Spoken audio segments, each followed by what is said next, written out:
So as I mentioned at the beginning of our service, tonight, after the service has ended at the Oneg, we'll have the chance to see our sixth graders present their living museum, where each student has brought forth an artifact, something from their family's life and history that tells a little bit about their story. And I had a chance to see a few of the artifacts during our dinner or just before it earlier this evening. I saw, for example, a photograph of someone's, I think, great-great-great-grandfather in front of the family store in Poughkeepsie. I saw also someone's passport from Vienna that had Nazi iconography on it, which was how they got out of Europe and eventually made their way here to the United States. And I'm sure we'll see many other fascinating artifacts there at the Oneg as part of our living museum. And so tonight, in honor of the work that our sixth graders have done on the Living Museum, I also wanted to share a few artifacts that tell us something about our own congregational history and also something about Jewish history.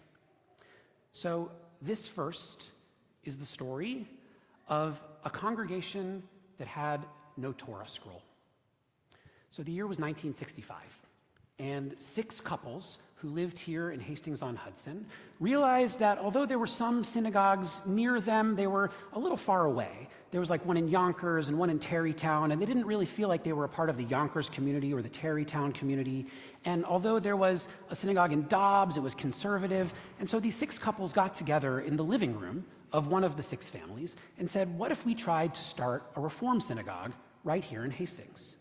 And so the 6 couples put an ad out, and they said, if you're interested in learning more about possibly starting a Reform synagogue here in Hastings, come and meet us in the meeting hall of the First Reformed Church here in Hastings. And their advertisement got lots of attention, and at that first informational meeting, more than 100 people showed up. And that was in the spring of '65. The following fall, for the High Holidays, Temple Beth Shalom held its first ever High Holiday services. The congregation continued to grow as the town did, and by the spring of 1967, the congregation realized that they didn't have a Torah scroll of their own. So far, they'd been borrowing a Torah scroll. The Jewish Federation of New York had allowed them to borrow a Torah scroll, but it wasn't theirs. They didn't own it. And what's more, it wasn't always reliable. Sometimes the handles would fall off in the middle of the service, a very inconvenient thing to happen in the middle of the service. And they didn't have enough money, it was a small synagogue, to go out and buy one. And they certainly didn't have enough money to commission a brand new one.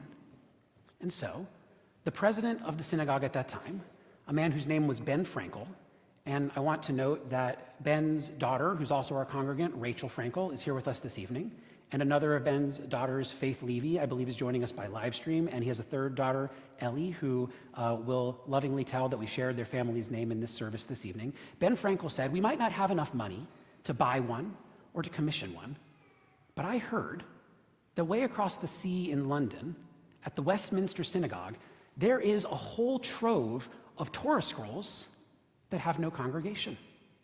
And here we are, a congregation that has no Torah scroll.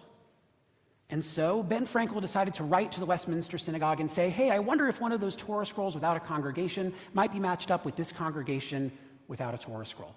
And he wrote a letter on April 28th, 1967, and I know the exact date because I have a copy of the letter right here. He wrote to the Westminster Synagogue the following: our congregation has recently been organized in a community of rather limited population. We do not yet own a Torah scroll, and indeed we saw no reasonable possibility of being able to obtain one in the near future. We respectfully request that you consider making one of your scrolls available to our congregation. Respectfully yours, B. Harrison Frankel. An artifact which tells a little bit of our congregational history. So that, so far, is the story of a congregation that had no Torah scroll. Let's rewind 20 years and tell a different story. This now is the story of a Torah scroll that lost its congregation. So the year is 1942, and the Nazis have just invaded Czechoslovakia. And one of the first things that the Nazis did when they came into Czechoslovakia is that they forbade Jewish religious practice. And as part of that forbidding of Jewish religious practice, they also ordered all of the Jewish communities from throughout Moravia and Bavaria, and Bohemia rather, they ordered all the Jewish communities of Czechoslovakia to send all of their religious items to Prague, where the Nazis' headquarters was. And the Nazis there were going to make sure that Jewish life wasn't able to be practiced out in the provinces because all of the Jewish objects were going to be sent there to Prague. Now, there's some debate as to why the Nazis didn't just destroy all of those materials. That's not what they did. Instead, they collected them and they actually very carefully cataloged them. The popular myth, which is untrue, is that the Nazis intended to build a museum to the extinct Jewish race, that they wanted to show off all of these vulgar things that Jewish culture was comprised of and show how they had conquered this race and how their Aryan race was so much more sophisticated than the Jewish race by building a museum to the extinct Jewish race that they had defeated. So that's the myth. The true story is that the Nazis more likely were interested in getting all of these objects from around Czechoslovakia to Prague because of their material value, things made of silver and gold and fine fabrics. But whatever the reason may have been, the Nazis sent out this order, and all of these Jewish artifacts came from all around Czechoslovakia to Prague. Some 200,000 artifacts came from around the country and came to the capital city of Prague. There were Torah crowns and breastplates and yads used for reading a Torah scroll, metal eternal lights from synagogues all over the country, Kiddush cups and spice boxes, challah knives, beautiful Torah covers, mezuzahs, memorial plaques, Hanukkah menorahs, and of course, there were Torah scrolls. Now, the Nazis, of course, are famous for having been meticulously organized. We know that every train that they sent off to the death camps, they knew exactly what time the train left and what time the train arrived, how many people were on it, and every other fine detail that they kept meticulous notes of. And so it should be no surprise that all of these artifacts that came in from across Czechoslovakia, they also meticulously cataloged. Everything that came into Prague, they made a little index card. And on the index card, they wrote down pertinent information about the object, the place from which the artifact had come, the condition in which it arrived. Was it in poor condition, good condition, excellent condition? The year, seemingly, that the artifact had originally been made, the size of the artifact. And then on the back of each index card, they wrote a serial number and attached also a serial number to the object itself. So that in a pile of mezuzahs, they could look at any one mezuzah, find the serial number, 1463, and go and look in their database and see 1463, yeah, that's the one from this town, and it's this old, and it's worth that much. In writing a serial number on each object, the Nazis did what they were famous for doing. They took living things, sacred things, like a mezuzah or like a person's arm, and put a number on it. And so the Nazis have this pile of all of these Jewish artifacts, including Torah scrolls, each of them attached to it a serial number, and each of them with a vast database of backup information about where they came from and what they were worth. Well, of course, after the war, the Nazis were defeated, the Allies won, but the Jewish communities of Czechoslovakia had been completely decimated. And so these 200,000 Jewish artifacts couldn't easily be returned to the communities from which they came. There weren't enough people there, and there certainly wasn't the infrastructure to receive them. So for the next 20 years after the war ended, all of these Torah scrolls sat in a warehouse outside of Prague. And after 20 years of collecting dust in a warehouse outside of Prague, at last in the 1960s, they were transferred to the Westminster Synagogue in London. And it was to the Westminster Synagogue in London that Ben Frankel wrote this letter on April 28, 1967, wondering if one of these Torah scrolls without a congregation might be paired with this congregation without a Torah scroll.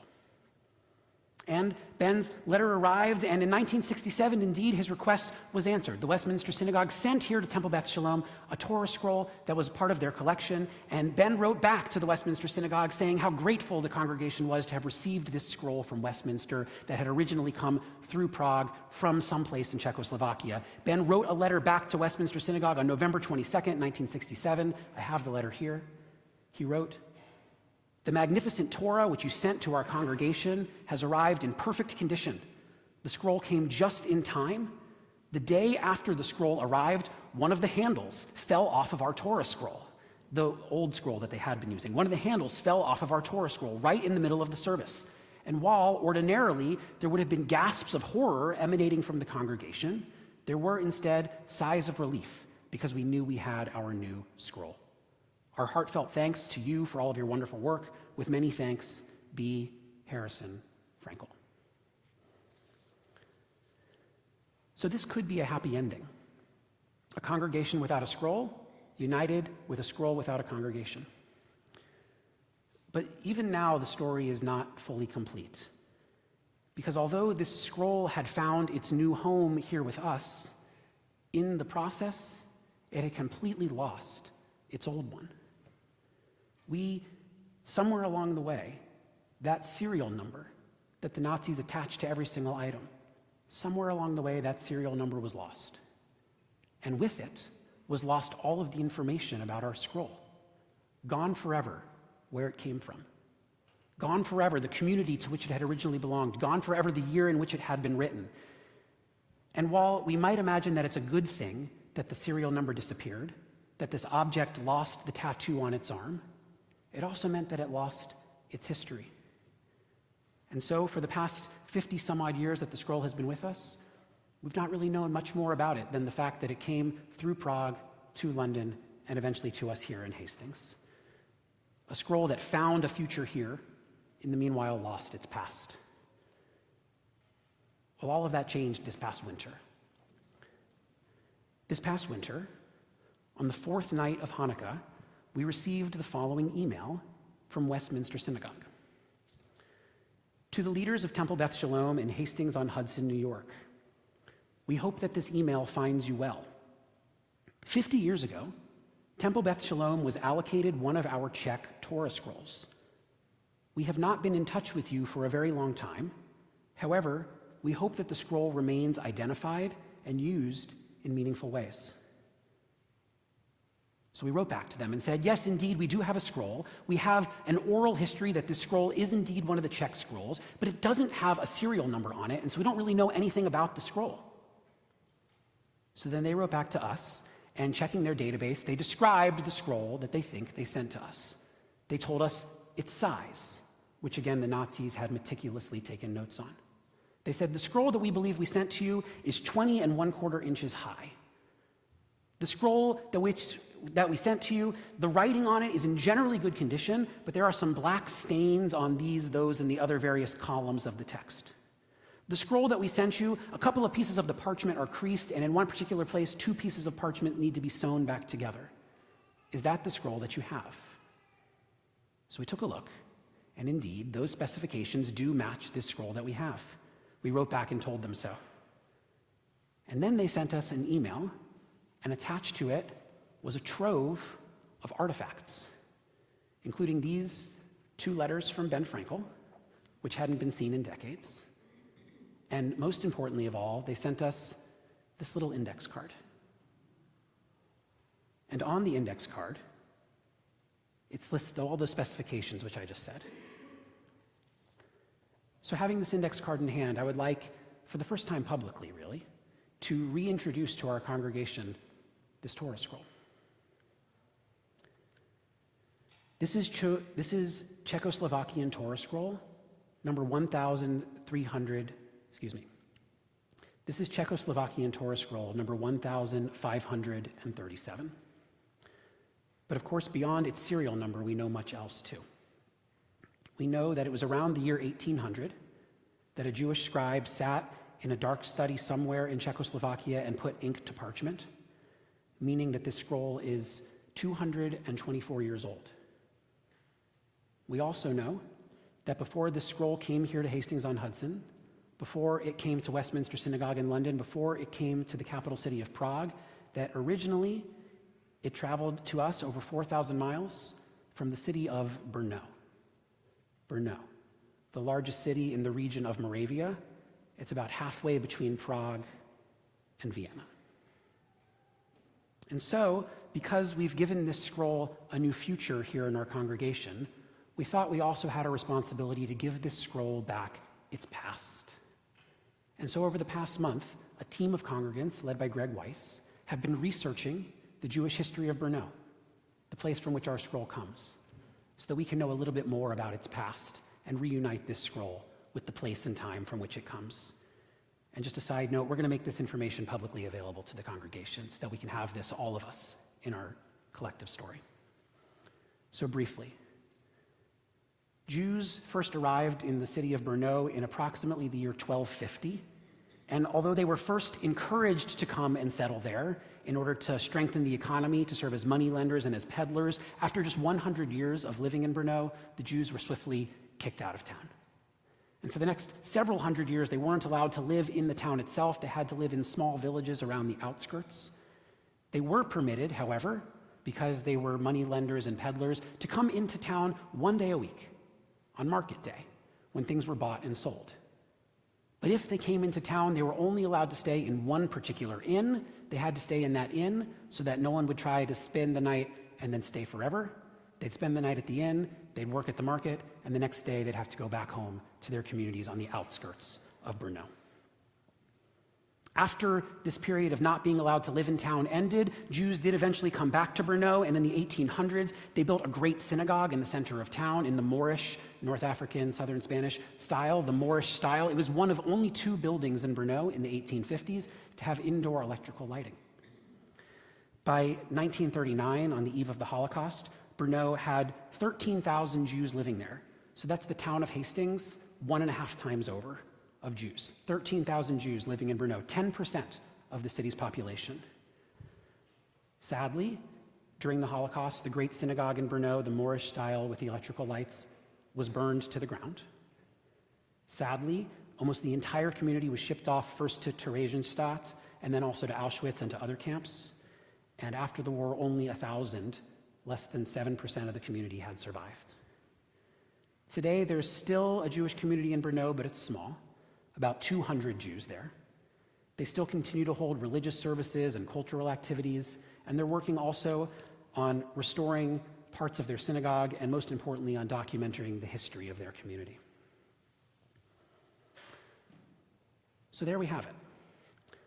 The story of a Torah scroll that didn't have a home and a congregation that didn't have a scroll.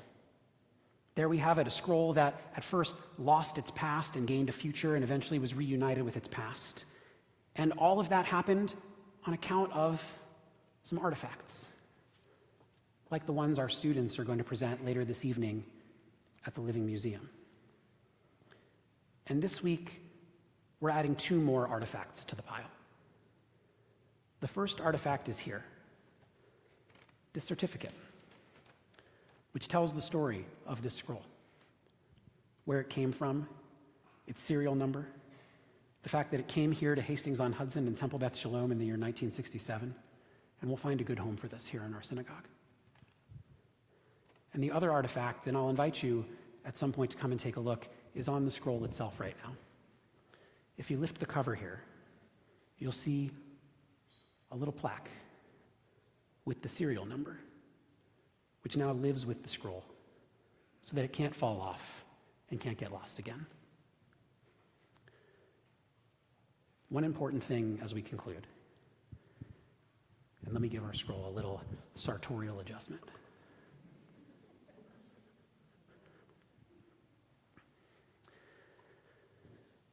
One last thing. While it is artifacts that helped to put these pieces back together, it is so important that we remember that the scroll itself is not an artifact. When we think about an artifact, we think about something that is old, something that's behind glass, something that tells the story of once upon a time, and the Torah scroll should never and can never be that. We chant from this Torah scroll every single week here when we have a bar bat mitzvah service. It is not an artifact. It is a living object, like the Living Museum that our 6th graders will present a little later this evening. In my imagination right now, I'm picturing the scribe in the year 1800. He's sitting at his desk, writing letter by letter, word by word, column by column, the letters of this scroll that we have today. It's late at night. And although in his worst nightmare, he could never have imagined the journey that this scroll would take, I also imagine that in his best dream, he could never imagine that we here today would be picturing him in our minds.